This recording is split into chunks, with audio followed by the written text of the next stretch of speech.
Всем привет, с вами Пятница 7 и я Андрей. Сегодня мы с вами заменим ранее очищенный теплообменник.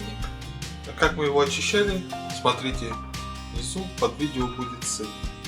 Перед тем, как начнем его снимать, необходимо слить воду, отключить холодную воду и слить ее, открыв любой из смесителей. Снимаем крышку.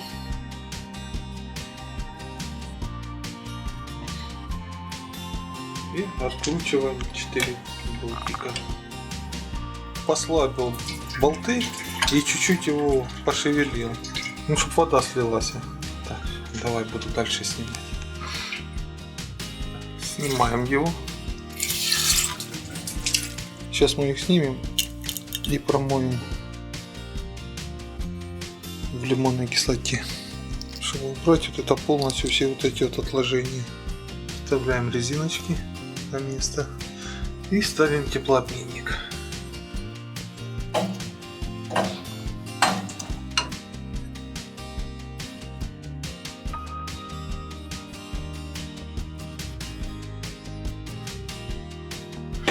И будем запускать.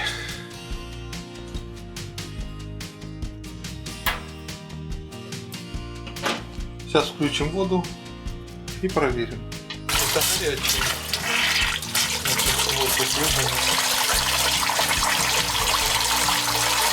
До того, как мы поменяли теплообменник, струя воды была вот такая приблизительно текла.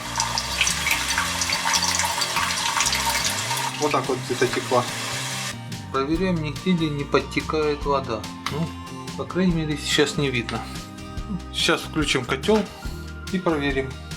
Сейчас в отопление добавим давление. Наполним давление в отопление. Мы что, тоже его сбрасывали? А теперь можно исключить.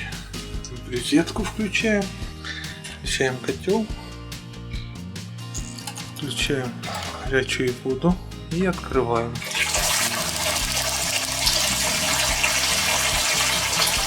Как мы чистили этот теплообменник, смотрите, внизу под видео будет ссылочка. Ставим крышку назад.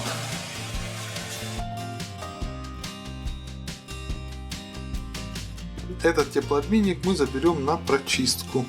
Не забудьте подписываться на наш канал, делитесь с друзьями, комментируйте, ставьте лайки. Спасибо всем. Пятница 7.